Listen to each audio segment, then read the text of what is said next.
嗨，大家好，我是坦平叔，今天是2025年5月5号。这一期咱们继续聊一聊特朗普的关税战、贸易战啊。这个特朗普对全球180多个国家实施这个叫对等贸易、对等关税虽然现在推迟90天但是这个确实给全世界带来了很多这个恐慌吧，尤其是东盟的这个国家。这个通常越南、柬埔寨、马来西亚东盟这些国家被认为是这个中国习产地比较多的地方。那么这个特朗普的贸易战呢，势必对东盟这些国家影响更大，对吧？给柬埔寨加关税是加49%吧，越南是46%，反正加的都非常多。根据这个《纽约时报》报道说越南工厂恐慌加剧，客户已开始撤单，再等90天有何用？也就是《纽约时报》报道越南的工厂美国客户开始取消订单。美国总统特朗普不可预测的关税政策对越南庞大的出口行业造成巨大冲击。《纽约时报》5月4日刊文称，即便有90天的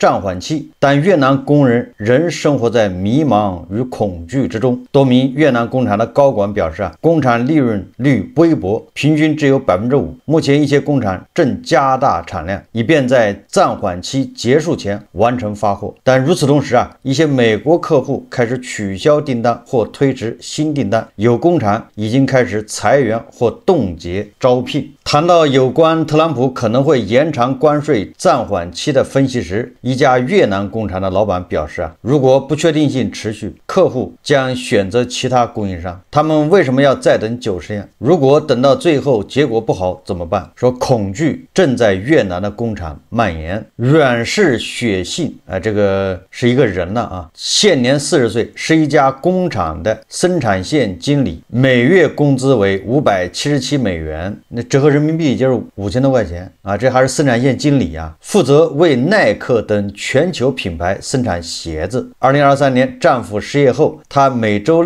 6天在工厂打2份工，持续了1年多。他别无选择，因为需要养活4个孩子，让他们继续上学。这里要插一句这个有可能是偏见或者是咱们对越南不太了解。反正越南据说这个男的比较散漫，更愿意这个躺平。越南顶起这个家庭这个重任的都是女的，不知道这个在越南是不是一个普遍现象你看这个阮氏雪信老公2年前就失业了，估计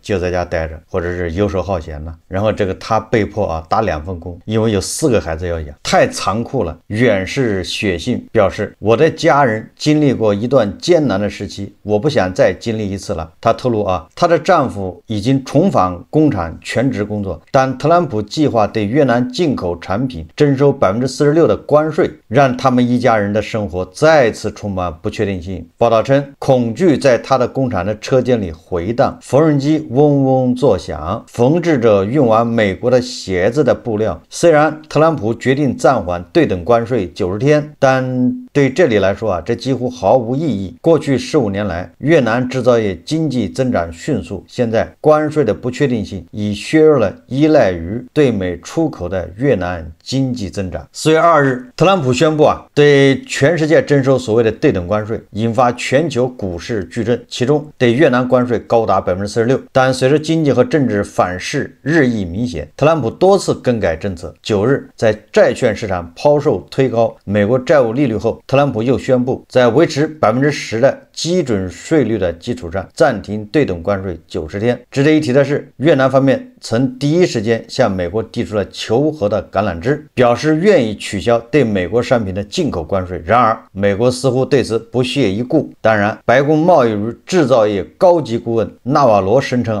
越南的提议并不足以使美国政府取消对越南关税，关税将打击越南出口导向型经济模式的根源。英国的这个经济学人杂志此前分析称数据显示，过去10年不包括疫情期间说越南经济的年均增长率为7%左右，对美出口占越南总出口的30%，占其名义 GDP 国内生产总值的27%。美国高额关税大约相当于将越南的增长率削减1半。客户开始取消订单，他们何必再等90天？对于越南的公司一家工厂来说他说最令人担忧的是不确定性。该公司旗下拥拥有7家工厂和2家洗衣店，主要位于越南北部，雇佣了1.2万名工人，为沃尔玛等品牌生产泳装、牛仔裤和夹克，实际上就是一家大型的这个服装加工厂。不确定性对生意不利。该工厂副首席运营官武曼雄表示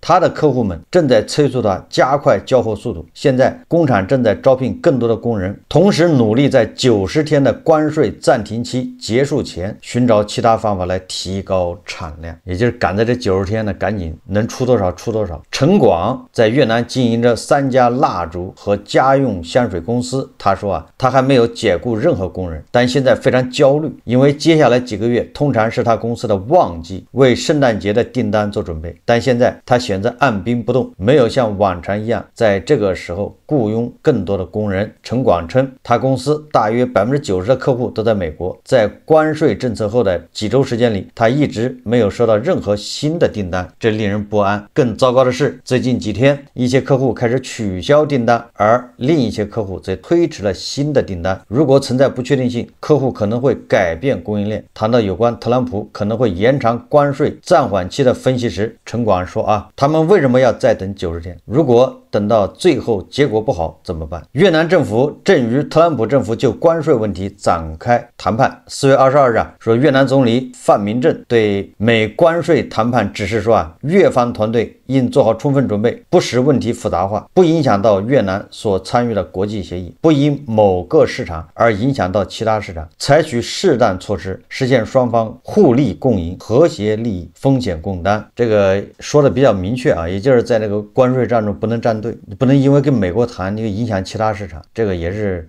得不偿失越南工厂老板说最终美国消费者将付更多钱，大家都这么认为。那中国的老板也认为以后还是美国消费者买单。那越南的工厂老板他也这么说。陈如松是越南服装制造厂一家这个制造厂的董事长，该公司在越南5个地方拥有工厂，有6000名工人，为阿迪达斯等品牌生产服装。现在每个人都生活在巨大的不确定性之中。陈如松表示他在美国的客户已经开始要求降低价格，这对公司来说是一个巨大的压力。但是因为我们的利润率很低，同时也有一些美国零售客户要求增加产量，该公司正努力满足这些要求。这个陈如松说他说关税宣布后不久，公司的管理团队就开始讨论其他可以销售产品的地区，例如中东和欧洲。公司还在与美国客户沟通，以确保他们能够承担高额的进口税。你看越南的工厂他也把目光瞄向这个中东非洲欧洲跟咱们这工厂是一样。我不想裁员，陈如松说我们会尽一切努力留住员工。陈如松同时也是越南纺织服装协会的副会长，他表示对于大多数工厂来说最终关税将远高于20%，届时他们将面临崩溃的临界点，也就是鸡肋，食之无味，弃之可惜。你要做的话没有利润，不做的话那这么多人没饭吃。据介绍，耐克大约有一半的鞋类产品和28%的服装在越南生产，也就是将这个量还是非常大阿迪则有39%的鞋类和18%的服装依赖于越南工厂。据计算，美国此前对越南鞋类产品平均关税税率为13.6%，服装产品税率为18.8%。按照特朗普最新宣布的税率来看，耐克和阿迪达斯在越南工厂的产品之后进入美国需要支付3倍多的税费。所以美国的这些销售渠道你比如亚马逊什么的电商平台直接就把多出来的关税成本列在旁边。我记得有媒体报道这个特朗普不是专门给那个亚马逊的老板叫贝索斯打电话斥责他，这是搞那个政治阴谋活动把这个关税列在这个商品的价格旁边，原价是多少，加了关税之后变成现在的价格。说贝索斯说他没有这么干是下面某些这个栏目某些子平台有这个构思，还没有付诸实施。但是现在也有媒体报道说亚马逊他把那个关税写成运输成本，就换了个词儿。你说这不是打特朗普的脸吗？移花接木这欺负特朗普看不懂消费者一看就知道了原价是多少，加上运输成本之后翻了2倍。以后耐克、阿迪达斯这些运动品牌，美国消费者买的时候要涨3倍的价格。说除此之外越南还是UGG还有其他的一些这个就是服装品牌的第2大大供应国。该公司在越南拥有68家供应链合作伙伴，他们都严重的依赖越南制造。据去年12月制造业披露数据，该公司有17%的供应商在越南。越南还是家具行业的聚集地之一。投资银行数据显示，2023年美国26.5%的家具进口来自于越南。纽约时报称目前美国对越南进口服装的关税已接近28%，这包括特朗普政府4月2日对所有国家加征10%新关税，以及此前对所有越南服装征收的约18%的关税。如果最终加征的关税达到20%或更高，将严重轻视越南工厂及其客户的利润。在这种情况下，工厂必须降低净利润，然后美国的大买家也必须降低利润。陈如松指出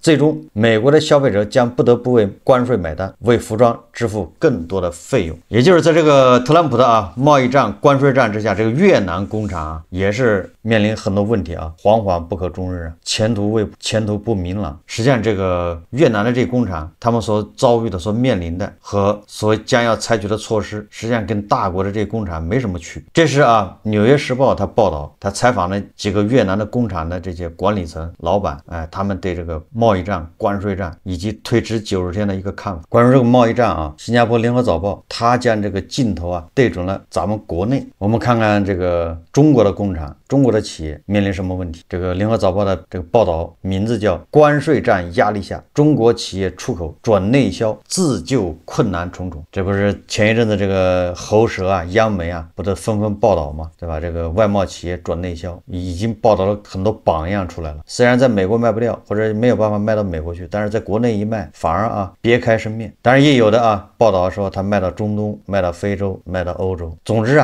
主打一个就是我们无所谓，我们扛得住，我们不疼。国内的很多平台很多渠道也开始这个顺势来一波营销对吧？那些销售渠道、那些商场、那些卖家顺应这个潮流也打出什么专门为这个出口转内销服务100亿补贴什么的。我们看看联合早报它是怎么看这个所谓的中国企业出口转内销自救困难重重。他这么说的，他说这个中美关税战持续焦灼，深受关税冲击的中国外贸企业有的开始试水内销自救，而对于规模小或不具备转型条件的外贸商家来说，出口转内销之路困难重重。受访外贸企业表示，内外市场需求不同，且中国国内市场扩容有限，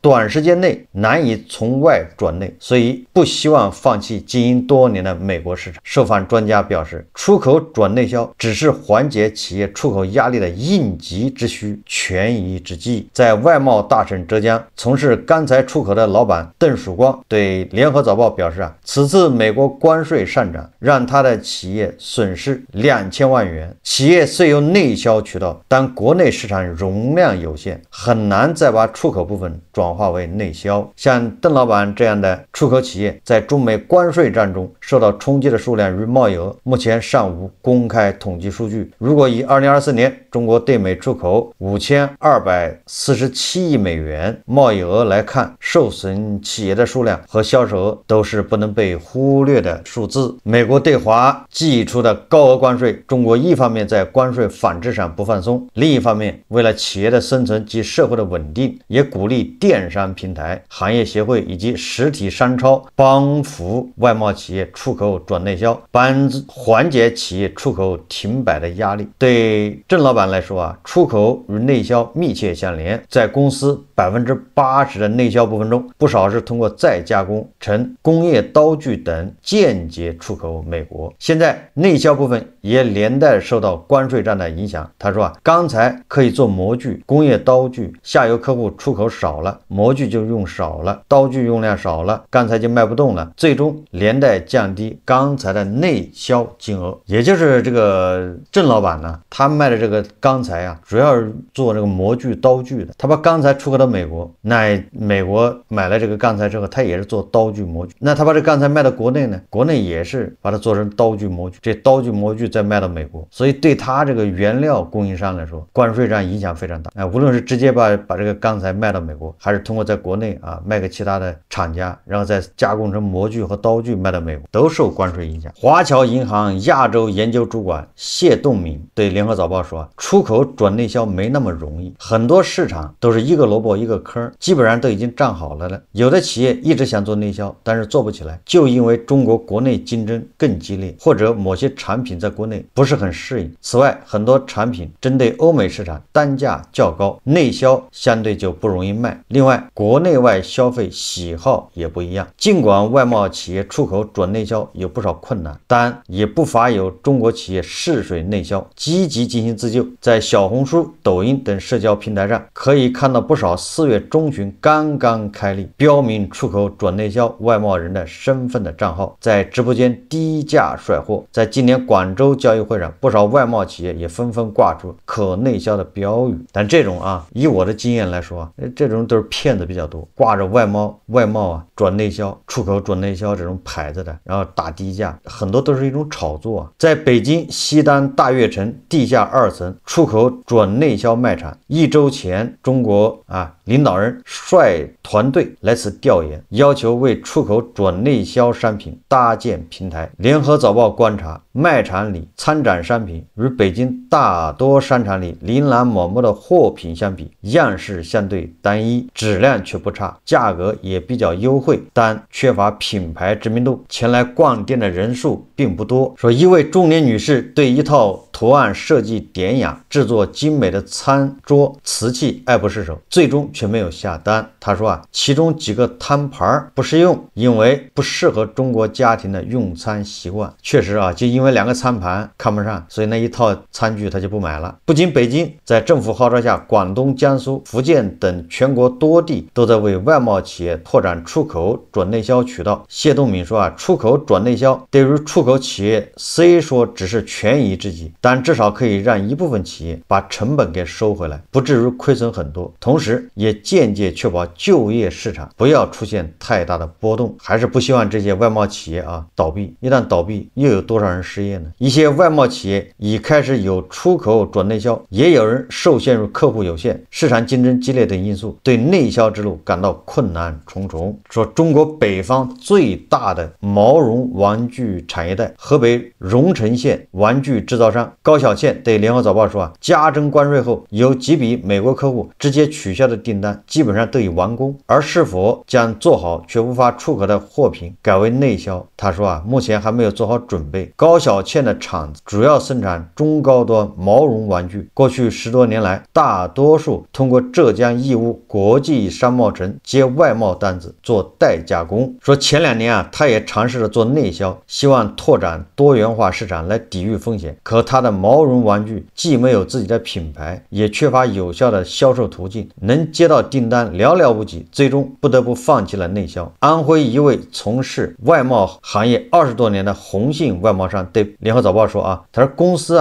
业务深受美国加征关税的冲击，目前有价值100万元的货物都已经完成生产，但没法交货。可他并不打算将全部出口业务转为内销。他说内销基本上就是赔本赚吆喝，最多也就挣个温饱，因为工厂要运转，工人不能闲着，而要想吃得好，还是要靠出口。也就是这个外贸不行，你转内销，这个纯粹是个权宜之计，是去库存，是避免这个企业加工厂受到直接冲击倒闭。言下之意就是出口转内销你解决不了这些问题，你只能延缓了。所以无论是越南的工厂，对吧，还是中国的工厂，在特朗普的这个贸易战、关税战之下都是困难重重当然了，美国咱们也要说一下，美国那也是困难重重，对吧？他们现在面临的就是商品涨价，价格要翻倍的涨，然后货架上接下来恐怕越来越空，东西越来越少。这个美国的这个鞋类经销商这个企业纷纷给这个特朗普写信，要求把鞋的这个关税要降下来，否则美国人没鞋穿了。你看越南不是耐克、阿迪达斯他们1/3的鞋是在越南生产。我今天还看了个新闻说美国70%的圣经是中国印刷的，那你要加了145%的关税，这个导致美国人人连经都念不起了，你说这叫什么事？然后说有人啊，这个要求特朗普把这个圣经啊，这个相关的印刷品要列入这个就是豁免那个名单里面，就像那个电子产品、手机啊和那电脑一样，也要豁免，你不豁免解决不了。所以啊，像这种情况恐怕很多啊。随着这个贸易战、关税战这个继续深入啊，慢慢的就显现出来了。发现各个领域啊都有意想不到的情况发生。所以你看，特朗普也很实在啊，对吧？特朗普他主意又变了。他在接受福克斯新闻频道专访的时候说啊，在某个时刻，我打算降低这些关税，因为否则的话，你将永远无法和他们做生意。特朗普讲什么意思呢？讲的是计划啊，要降低对华关税。这个特朗普补充说啊，不打算把降低关税作为与北京谈判的手段。特朗普认为，由于美国征收进口关税，中国的经济正在受到破坏，他们的工厂正在关闭，他们的失业率急剧上升。我并不想这样对中国，他们的经济状况非常糟糕。他补充道，这个特朗普属于打肿脸充胖子啊。为什么叫打肿脸充胖子呢？就是他说的是事实，就是啊，咱们工厂关闭，失业率在上升，但是他说我是不希望看到这个场面的，所以我要降低关税。你这不是扯淡吗？他降低关税，实际上是美国的消费者也受不了了。他绝对不是说这个心善啊，看不过去这个中国的人失业，中国企业倒闭，他纯粹是因为美国那边也受不了了，所以现在啊，计划降低对华关税。确实啊，这个贸易战没有赢家。不过特朗普啊，他好歹是释放了一些善意，愿意啊这个降低这些关税，因为他也知道145的关税啊，你基本上就是断绝往来，没法再做生意了。大国驻美国大使啊，是不是已经放风了吧？对吧？希望两国啊要理性。确实啊，自从进入5月以来啊，这个双方啊这个调子